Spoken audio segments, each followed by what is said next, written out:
News 18 Marathi प्रस्तुत सौर ऊर्जा परिसंवादमध्ये सगळ्यांचं स्वागत. Powered by Reliance Industries limited, special partners Madhuri solar, Mahalakshmi developers private limited, unity energy private limited, associate partners Sudarshan Saurshakti private limited, Agni solar system private limited, Buldhana urban cooperative credit society limited. मंडळी, ऊर्जा हा कोणत्याही देशाचा प्रगतीचा कणा असतो. उद्योग, शेती, शिक्षण, आरोग्य, तंत्रज्ञान प्रत्येक क्षेत्रात ऊर्जेचं महत्त्व मोठं आहे. पण आज जग एका मोठ्या वळणावरती उभं आहे. पारंपरिक इंधन स्रोत मर्यादित आहेत आणि ऊर्जेची मागणी मात्र झपाट्याने वाढताना दिसते. घरगुती वापर असेल, शेती असेल, औद्योगिक वापरासाठी आपल्याला अशी ऊर्जा हवी आहे जी मुबलक आहे, विश्वासार्ह आहे आणि खिशाला परवडणारी देखील आहे. यासाठी सौर ऊर्जा हा एकच पर्याय आपल्या समोर येतो. सौर ऊर्जा हा केवळ पर्याय नाही आहे, तर शाश्वत भविष्याचा पाया आहे. आणि या सौर ऊर्जेबद्दल आपण आजच्या परिसंवादात सविस्तर चर्चा करणार आहोत. आपण लगेचच पहिल्या सत्राला सुरुवात करतोय. सौर ऊर्जा सद्यस्थिती आणि आव्हानं असा आपला पहिला विषय, त्यावरती आपल्याला सविस्तर चर्चा करायची आहे. यासाठी सुरुवातीला मी स्टेजवरती आमंत्रित करतो माझे सहकारी विशाल परदेशी यांना.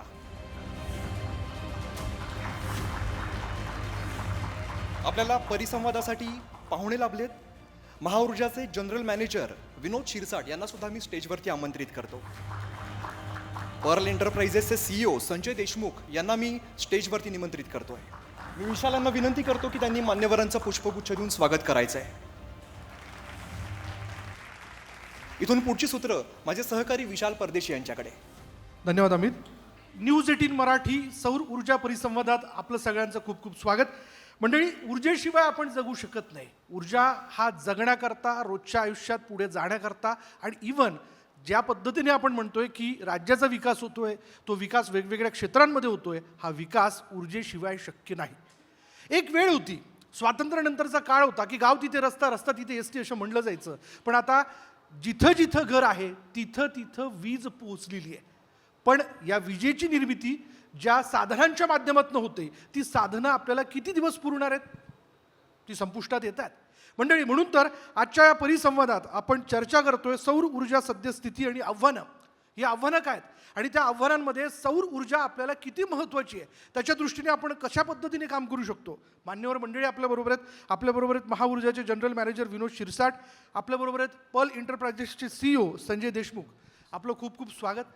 खरं या विषयाला घेऊन, मुळातच सौर ऊर्जा या विषयाला घेऊन आपलं पांडित्य आहे, यातला आपला अभ्यास आहे. थेट सुरुवात करतो.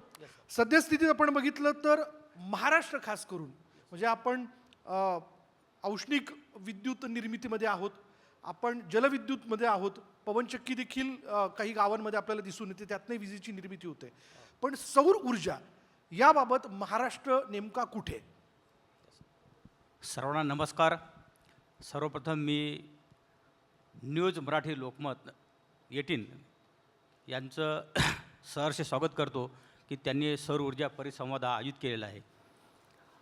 आणि सौर ऊर्जाची जास्तीत जास्त प्रचार आणि प्रसार आणि राज्यामध्ये सर्वात जास्त पेनेट्रेशन हे सौर ऊर्जेत झालं पाहिजेत, यासाठी हा जो परिसंवाद आहे फार महत्त्वाचा आहे. जी बिलकुल. यापुढेही आपण अशा प्रकारचे परिसंवाद आयोजित करावे अशी आमची आग्रहाची विनंती आहे. आणि प्रत्येक वेळेस आम्ही तुम्हाला याबद्दल वेळोवेळी माहिती देऊ, अवगत करू आणि जनजागृती करू. बिलकुल. आपण जो प्रश्न विचारला आहे की सौर ऊर्जामध्ये महाराष्ट्राची सद्यस्थिती काय आहे, की असं आहे की भारतामध्ये टोटल जे पोटेन्शियल आहे, जो वाव आहे सौर ऊर्जेचा, हा जवळपास 7,50,000 मेगावॅट इतका आस्थापित करण्यासाठीचा वाव आहे. आणि महाराष्ट्रासाठीचा वाव जो आहे जवळपास 1,00,000 मेगावॅट. म्हणजे 100 गिगावॅट साधारणतः आपण सौर ऊर्जा प्रकल्प आस्थापित करू इच्छितो. या अनुषंगाने महाराष्ट्र शासनाने वेळोवेळी याचा प्रकल्प लावण्यासाठी पॉलिसीज जाहीर केलेल्या आहेत. आता आपण 31 डिसेंबर 2020 रोजी ही एक पॉलिसी तयार केलेली आहे आणि त्या अंतर्गत जोमानं महाराष्ट्रामध्ये काम चालू आहे. महाराष्ट्रामध्ये आतापर्यंत साधारणतः 9,200 मेगावॅट क्षमतेचे सौर ऊर्जा प्रकल्प आस्थापित झालेले आहेत, कार्यान्वित झालेले आहेत. आणि साधारणतः 1,050 मेगावॅटचे प्रकल्प पाईपलाईनमध्ये आहेत, काम चालू आहेत. साधारणतः 31 मार्चपर्यंत ते सुद्धा कार्यान्वित होणार आहेत. आणि साधारणतः महावितरणमार्फत 4,915 मेगावॅट क्षमतेचे घरावरती छतावरती रूफटॉप सोलार आस्थापित करण्यात आलेले आहेत आणि ते सुद्धा जोमाने सुरू आहे. महाराष्ट्र हे सौर ऊर्जा रूफटॉप सोलार प्रकल्प हस्तगत करण्यामध्ये नंबर 2चा स्टेट आहे. 1 नंबर गुजरात आहे, नंबर 2 महाराष्ट्र आहे. बरं. आणि अशा प्रकारे आता ॲक्च्युली ओव्हरऑल जे आहे सोलार एनर्जीमध्ये महाराष्ट्र सध्या जवळपास 4थ्या क्रमांकावरती सध्या आहे. आणि आपण एक शेतकऱ्यांसाठी दिवसा वीज मिळावी यासाठी मुख्यमंत्री सौर कृषी वाहिनी योजना हे बरं. 2017 साली आपण याचा शासन निर्णय आणला होता. त्या अनुषंगाने जोरात काम सुरू झालेलं आहे. साधारणतः 16,000 मेगावॅटचे प्रकल्प आस्थापित या अंतर्गत टार्गेट ठेवण्यात आलेलं आहे. बिलकुल. आतापर्यंत 3,000 मेगावॅट प्रकल्प साधारणतः कमिशन झालेले आहेत आणि शेतकऱ्यांना दिवसा वीज मिळत आहेत. बिलकुल. तसेच साधारणतः 7 लाख सोलार पंप सुद्धा आपण आस्थापित केले आहेत. हे देशातल्या एकूण 70% पंप हे महाराष्ट्रामध्ये आस्थापित झाले असून आणि जवळपास 40 लाख एकर जमीन सध्या सिंचन हे सौर ऊर्जेच्या पंपाद्वारे वा होत वा. आहे. मला असं वाटतं या मुद्द्याला घेऊन जोरदार टाळा झाला पाहिजे. पर्यायी ऊर्जा फार महत्त्वाची आहे.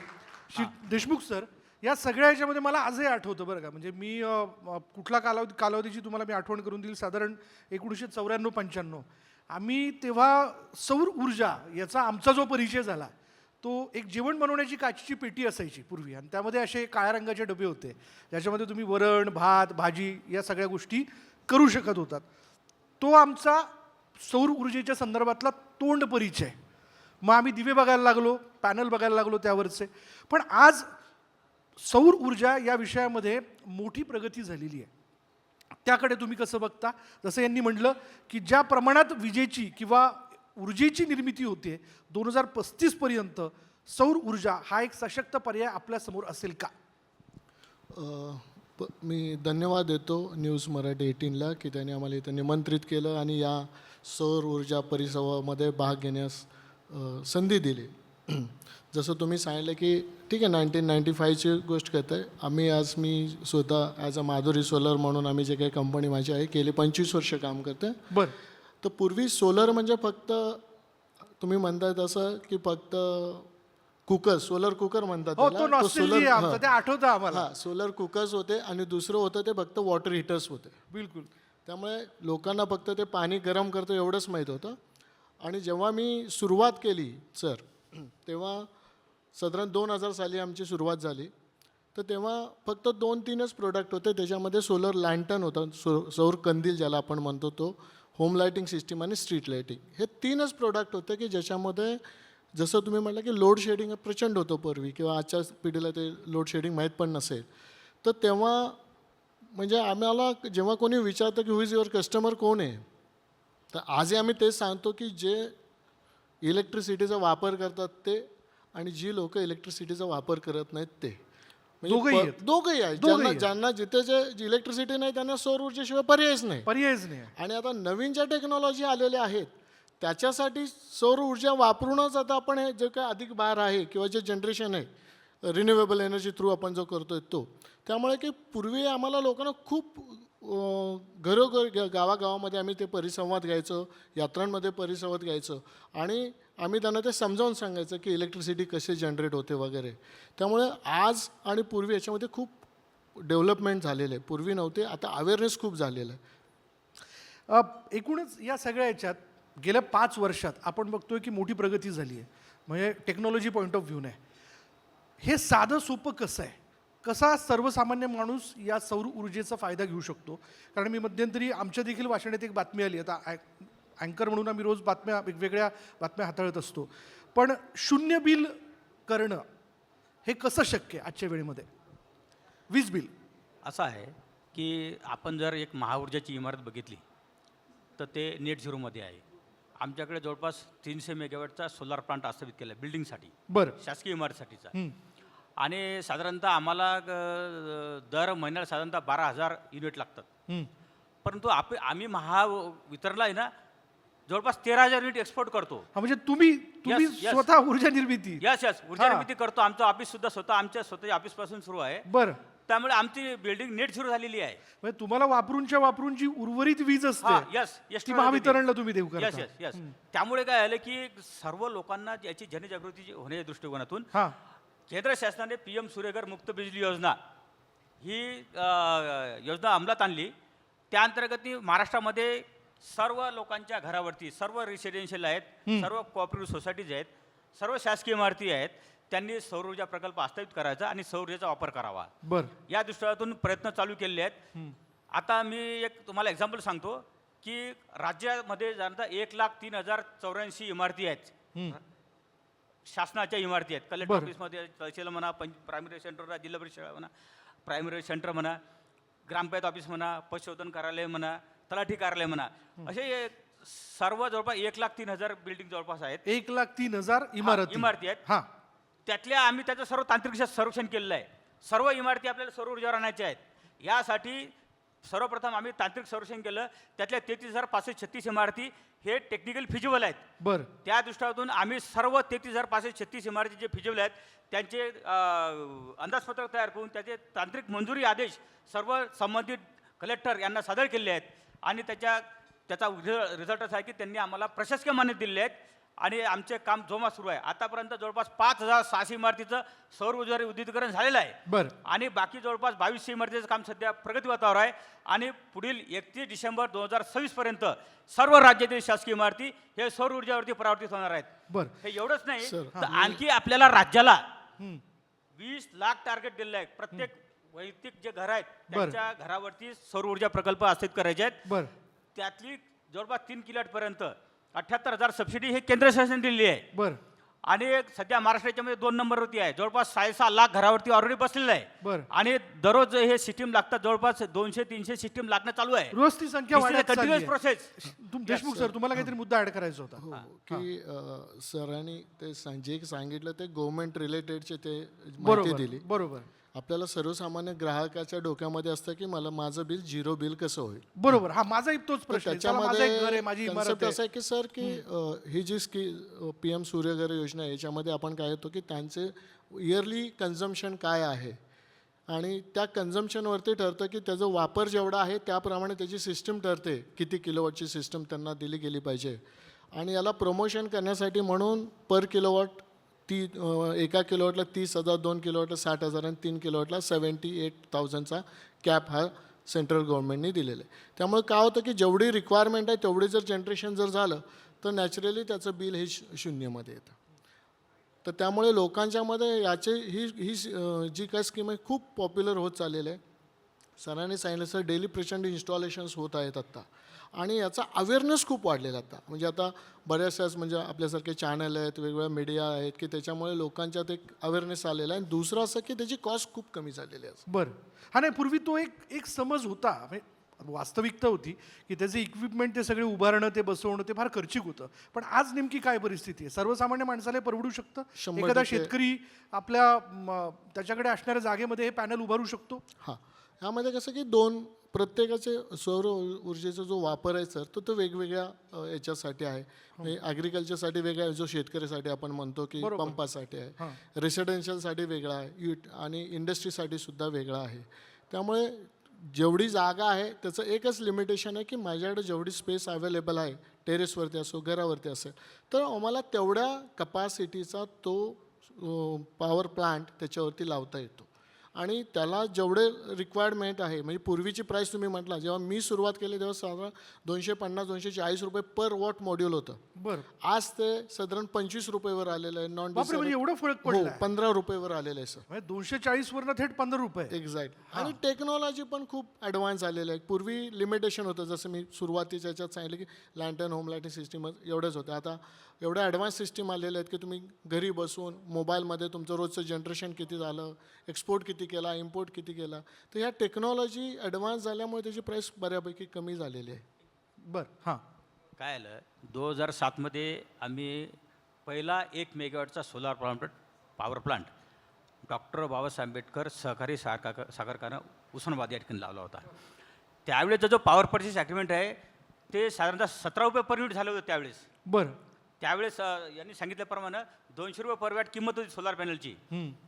आता काय आलं की आता सोलार पॅनलची किंमत 15 रुपये वॅटवरती आलेली आहे. बरं आणि जे 17 रुपये युनिट होतं पॉवर ते आता 3 रुपयापर्यंत आलेलं आहे, 2 रुपये 88 पर्यंत आलेलं आहे. बरं त्यामुळे हे पॉवर चिपर झालेले आहे आणि दिवसेंदिवस हे आणखी स्वस्त होणार आहे. त्यामुळे हे सर्वसामान्य लोकांना परवडणारी पॉवर आहे. बरं एक उदाहरण द्या ना देशमुख सर. बघा मला एक तुमच्याकडनं पॅनल जे आहे ते घ्यायचं आहे. म्हणजे तुम्ही जसं म्हणालात की जशी कपॅसिटी आहे मला किती पैसे भरायचे असतात, याला गव्हर्नमेंटची सबसिडी कशी मिळते, हे गणित काय नेमकं जरा समजून सांगा ना. नाही, यामध्ये जसं मी सांगितलं की आत्ता की गव्हर्मेंटचा म्हणजे स्पेशली गव्हर्मेंट सेंट्रल गव्हर्मेंटचे तर स्कीम आहेच आहे, पण महाराष्ट्र एकमेव स्टेट असं आहे की ज्यांनी शेतकऱ्यांच्यासाठी म्हणजे ॲडिशनल सबसिडी दिलेली आहे. म्हणजे 60% आणि सेंट्रलचे 30% म्हणजे 90% सबसिडी मिळते शेतकऱ्यांना ॲग्रिकल्चर पंपासाठी. तसं आत्ता सेंट्रलची जी स्कीम आहे ते 1 किलोवॉटसाठी 30,000 आहे, 2 किलोवॉटचे 60,000 आहे आणि 3 किलोवॉटचा कॅप दिला 78,000चा. तर या केसमध्ये सामान्य जो ग्राहक असतो त्याची सिस्टम 1, 2, 3 मध्येच बसते. आता ज्यांचे बंगले वगैरे आहेत त्यांना ते पुढचे थोडंसं 4, 5, 10ला जातात, पण सबसिडी 78,000पर्यंत. त्यामुळे काय होतं की मेजर हा इन्व्हेस्टमेंटच्या अगेन्स्ट ही जी सबसिडी आहे ते साधारण 50 ते 60% जाते, डिपेंड ऑन कोणत्या प्रकारच्या पॉवर प्लांट बसवतो तुम्ही बसवताय. हां, कोणतं बसवतं, बरोबर, कोणीही बसवतं. त्यामुळे त्यांना तो इझी झालेला आहे आणि साधारण याचा पे बॅक पिरियड तो साधारण लेस दॅन 5 इयरमध्ये आलेला आहे.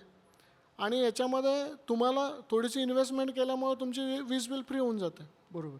पण आता हे जास्तीत जास्त लोकांपर्यंत पोहोचवणं गरजेचं आहे. म्हणजे एक सुदैवाने एक गोष्ट लक्षात येते गेल्या 5 वर्षात की सर्वसामान्य माणसापासून तर शेतकऱ्यांपर्यंत सगळ्यांना सौर ऊर्जेचं महत्त्व कळलं आहे. कारण आपण हुरपळून निघालो, आपण लोड शेडिंगमधनं गेलो, आपण ह्या देखील बातम्या वाचल्या की संबंध महाराष्ट्र काळोखात गेला, काहीतरी युनिटीमध्ये गडबड झाली किंवा पॉवर हाऊसमध्ये गडबड झाली, त्या सगळ्या फेजमधनं आपण गेलेलो आहोत. तर मग याबद्दलची माहिती आणि धोरणं सरकारने सक्षमपणे राबवणं गरजेचं आहे, ते होतंय का? यस, यासाठी आमचे 2035पर्यंत प्लॅन तयार झालेला आहे.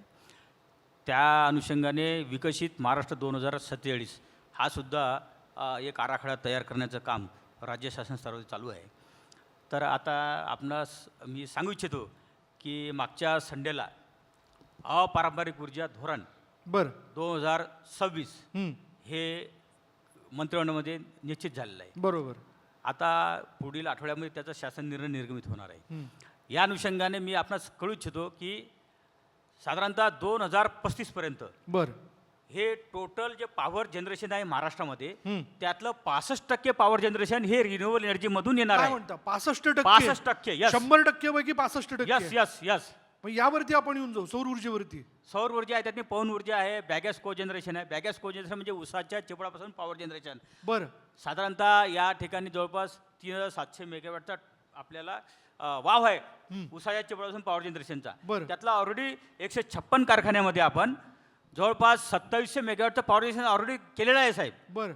जवळपास 208 कारखाने आहेत, त्यातले 156 कव्हर झालेले आहेत. बरं. बाकी साधारणतः जे काही 1000 मेगावॅट राहिलेलं आहे ते सुद्धा आता पुढच्या 2 वर्षात ते समाप्त करू. म्हणजे पूर्ण 100% कारखाने हे पॉवर जनरेशनवरती चालणार आहेत. बरं, क्या बात आहे. जोरदार टाळ्या होऊन जाऊ द्या त्या Yes. गोष्टीवरती. जर आणि नैसर्गिक पद्धतीने मिळणाऱ्या ऊर्जेवरती जर आपण आलो तर मला असं वाटतं की आपण प्रदूषणाबद्दल जी काही चर्चा करतो त्यातला नाही म्हणलं तरी 55% प्रदूषणाचा भाग जो आहे तो नाहीसा होईल या निमित्ताने. मी देशमुख सरांकडे येतो. काय चॅलेंजेस तुम्हाला वाटतात सध्या तुमच्या समोरची आव्हानं काय आहेत? एक व्यावसायिक म्हणून या सगळ्या क्षेत्रात काम करत असताना, लोकांपर्यंत हे पोचवत असताना काय वाटतं, काय अपेक्षित आहे तुम्हाला? खरं तर आता सरांनी सांगितलं तसं की चॅलेंजेस व्यावसायिक म्हणून वेगळे आहेत. हां, ते तर असतातच. या केसमध्ये कसं होतं की खरं तर महाराष्ट्र एकमेव असं स्टेट आहे की ज्याने या स्कीम एकदम जोरात लॉन्च केलेल्या आहेत की ज्यामुळे अवेअरनेस. आता आपण नवीन पूर्ण खेडेगाव जर मला सोलर करायचं असेल तर हे आता बरेचसेच खेडेगाव झालेले आहेत. तर याच्यामध्ये काय होतं की आपल्याला चॅलेंजेस येतं की काही लोकांना ती जी काही बॅलन्स अमाऊंट असते तर त्या बॅलन्स अमाऊंटची इन्व्हेस्टमेंट करणं मला घ्यायचं आहे, माझं बिल 0 करायचं आहे, बरोबर आहे, बरोबर. पण मला ते तेवढी इन्व्हेस्टमेंट शक्य नसते बऱ्याचशा फॅमिलींना. तर त्यांच्यासाठी की आपल्याकडे साधारण 1 किलोवॉट आणि त्याच्यापेक्षा कमी यूज असणारे साधारण 50 ते 60% फॅमिलीज आहेत. म्हणजे हा आकडा खूप मोठा आहे सर.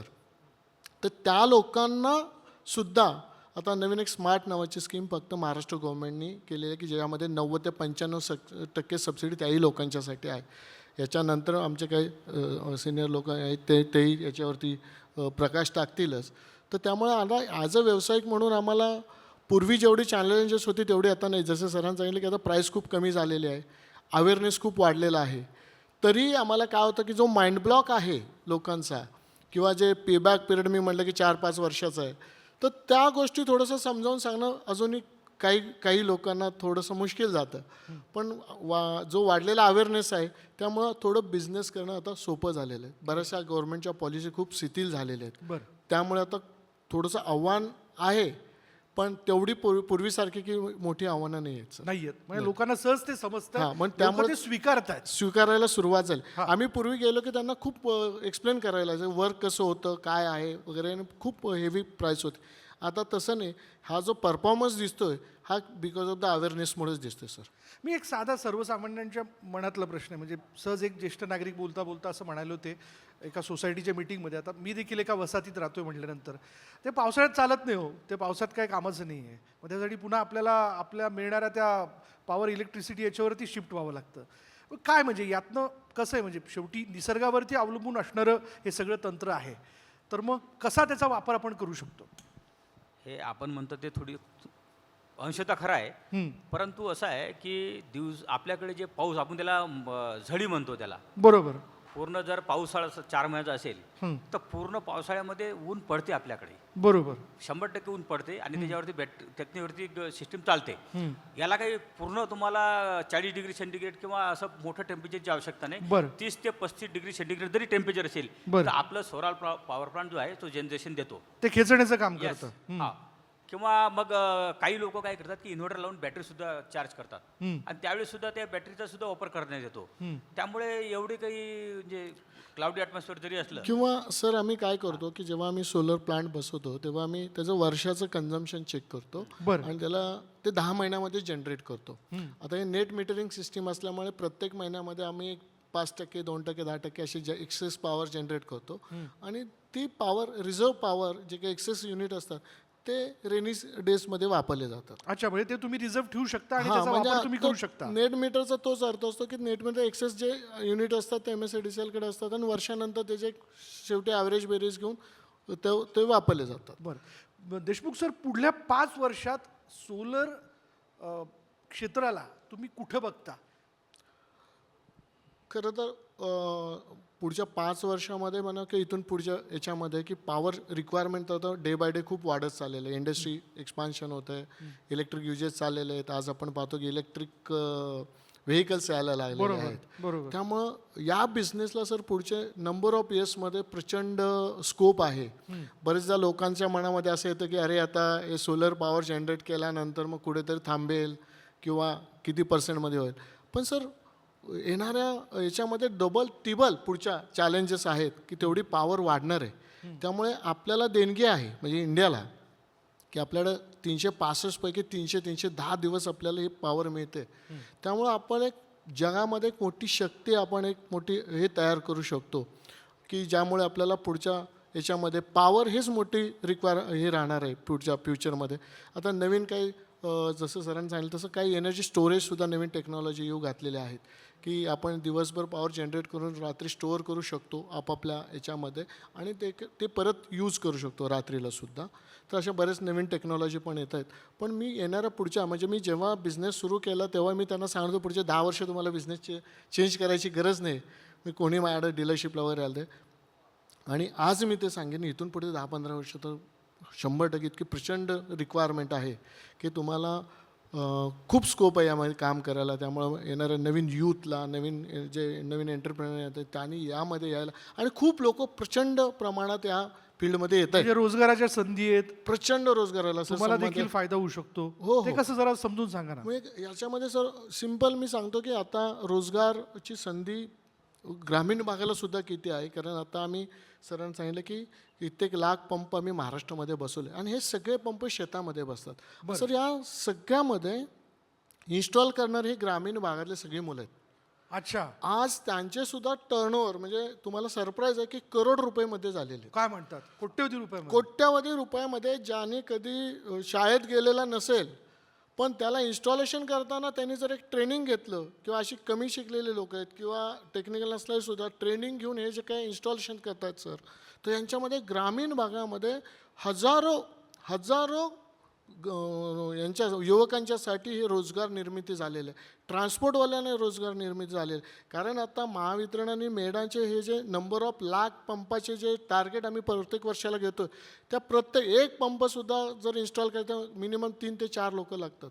ते त्या प्रकारे प्रचंड मोठी संधी. तसेच आम्ही आता नवीन म्हणजे आम्ही ॲज अ माधुरी सोलर आम्ही महिलांनासुद्धा याच्यामध्ये घेऊन येत आहोत, महिलांना ट्रेनिंग देत आहोत. क्या बात आहे. की आता रूपटॉप सिस्टीममध्ये सुद्धा महिलाही काम करू शकतात. आपण नेहमी म्हणतो प्रत्येक ठिकाणी बरोबरीने हक्क दिला पाहिजे. तर आम्ही महिलांना सुद्धा नवीन यूथला जे आहे लेडीजना सुद्धा आम्ही मोटिवेट करतो की तुम्ही या ट्रेनिंग घ्या, ते करू शकतील सर. म्हणजे कसं करू शकतं, म्हणजे जर महिलांना सहभागी व्हायचं असेल. हां सर, महिलांना करताना याच्यामध्ये फार मोठं रॉकेट सायन्स काय नाही आहे सर, की मला सहज समजू शकतं. एक्झॅक्टली मला थोड्याफार म्हणजे असं गृहीत धरूयात देशमुख सर, मी एक तासभर तुमच्याबरोबर घालवला आणि मी प्रत्यक्ष पॅनलच्या आजूबाजूला फिरून त्या प्रोजेक्टच्या आजूबाजूला फिरून समजून घेतलं, तर मला ते बाय हार्ट होऊ शकतं, म्हणजे समजू 100% होऊ शकतं. शकतं सर. का नाही होणार? कारण का मी सांगतो की ज्याला काही येत नाही त्यांना आमच्याकडे पाठवा, आम्ही त्यांना ट्रेन करू. ट्रेनिंगची आवश्यकता आहे, काय सेफ्टी फीचर्स आहेत ते त्यांना सांगितले पाहिजेत. आणि थोडंफार टेक्निकल नॉलेज दिलं ना सर, की त्याच्यावर एक इंजिनियर तर असतोच, की ते स्वतः ॲटोमॅटिकली शिकू शकतात. फार मोठं काही रॉकेट सायन्स नाही त्याच्यामध्ये. आणि उद्या सर्व्हिससुद्धा खूप मोठं चॅलेंज होणार आहे आपल्याला. आणि त्या सर्व्हिससाठी ह्या महिला गावामध्ये जेवढे होमलाईट सिस्टीम्स आहेत त्यासाठी ह्या महिला सर्व्हिस देऊ शकतील. आणि फ्युचरमध्ये 100% तुम्हाला हे चित्र पाहायला मिळेल. मी तुमच्या या चॅनलतर्फे सांगून देतो की महिलांनी म्हणजे मुलींनी याच्यामध्ये येणं फार गरजेचं आहे. आज आम्ही बऱ्याच महिलांना ट्रेनिंग देत आहोत. वा, मग मला असं वाटतं की सौर निर्मितीतला पुढला हात जो असेल तो घरातल्या दुर्गेतला असणार आहे, आपल्या अवतीभोवती असणाऱ्या महिलांचा असणार आहे. आणि त्यांनी मला असं वाटतं ती ताकद फार मोठी वाढेल जाता जाता, की इंधनाशिवाय गाडी चालत नाही हो. आणि आता येणाऱ्या कालावधीमध्ये जेवढी ऊर्जा निर्मिती आपण करतोय ती दुपटीने तिपटीने वाढत जाणार आहे. अशावेळी आपण नागरिक म्हणून या मोहिमेत कसं सहभागी होऊ शकतो, काय अपील कराल, आवाहन कराल आपण? आपल्याला माहीत आहे की पॅरिसमध्ये 2016 साली एक कॉन्फरन्स झाली होती इंटरनॅशनल. त्याच्यामध्ये आपल्या भारताचे माननीय पंतप्रधान मोदी साहेबसुद्धा उपस्थित होते. आपल्याला जवळपास 17 सस्टेनेबल गोल शाश्वत उद्दिष्ट दिले होते. त्याच्यामध्ये आमच्याकडे दोन उद्दिष्ट आहेत की power to all with clean energy. स्वच्छ तुम्हाला प्रकाश मिळाला पाहिजे, स्वच्छ पॉवर दिली पाहिजेत. म्हणजे कुठल्याही प्रकारच्या प्रदूषणानं नसलेली पॉवर, म्हणजे आता कोळशावर आधारित पॉवर प्लांट आहे ते धीरे धीरे आपण कमी करणार आहोत. आणि क्लायमेट चेंज आपण बघत आहोत की मागच्या 5-7 वर्षामध्ये पाऊस जो आहे तो पावसाळ्यात पडते, जास्त प्रमाणात पडतो, उन्हाळ्यात पडतो, हिवाळ्यात पण पडतो. आता बघा मागच्या वेळेस गारा पडल्या वगैरे अवकाळी पाऊस पडतो. निसर्ग बदललाय. हे काय आलं, हे वातावरणात झालेल्या बदलामुळे झालेलं आहे, प्रदूषणामुळे झालेलं आहे. त्याच्यामुळे पाऊस कधी पडतो आणि शेवटी शेतकऱ्याचं अतोनात नुकसान होत आहे. आणि या सर्वाला आळा घालण्यासाठी आपल्याला रिन्युएबल एनर्जीकडे वळणं गरजेचं आहे. आणि आपण त्याप्रमाणे वळलेलो सुद्धा आहेत. आणि हे सर्व जगामध्ये चालू आहे की सर्व पॉवर टू ऑल हे थ्रू रिन्युएबल एनर्जीच असायला पाहिजेत. बिलकुल. त्या दृष्टिकोनातून आपला भारतातले सध्या 4था क्रमांक आहे. प्रथम क्रमांकावर चीन आहे, नंबर 2ला अमेरिका, 3 नंबरले जर्मनी आहे आणि 4थ्या नंबरला आपण आहे. आणि आपणच असे धोरणं तयार केले आहेत आता केंद्र आणि राज्यांनी की आपण याच्यामध्ये सर्व गुंतवणूक करणार आहोत आणि रिन्युएबल एनर्जी प्रोजेक्टच आपला हस्त करणार आहोत. आता आमचे ते ध्येय आहे जवळपास ते 2065पर्यंत 65% पॉवर जे आहे 2035 पर्यंत हे रिन्युएबल एनर्जी पासूनच तयार होणार आहे. बिलकुल, सौर ऊर्जेच्या माध्यमातून ते व्हायला Yes, हवं. yes, अगदी अगदी फार महत्त्वाचे मुद्दे तुम्ही खरं तर या परिसंवादातनं मांडले. तुम्हा दोघांचे खूप खूप धन्यवाद. मला या सगळ्या ह्याच्यातनं एक तर लक्षात आलं की सौर ऊर्जा ही काळाची गरज आहे मंडळी. एका शुद्ध ऊर्जेचा स्वीकार हा होणं फार आवश्यक आहे, तो आपण केलेला आहे. पण आता त्याची मागणी येणाऱ्या काळात वाढत जाणार आहे, ज्या माध्यमातून आपण पर्यावरणाचा देखील सांभाळ करू शकू, त्याचं संवर्धन करू शकू. चला या सौर ऊर्जेच्या म्हणजे अर्थात या स्वावलंबनाच्या दिशेने वाटचाल करूयात. इथेच थांबूयात. धन्यवाद आपल्या दोघांचे. धन्यवाद. विनंती करेन. धन्यवाद. धन्यवाद.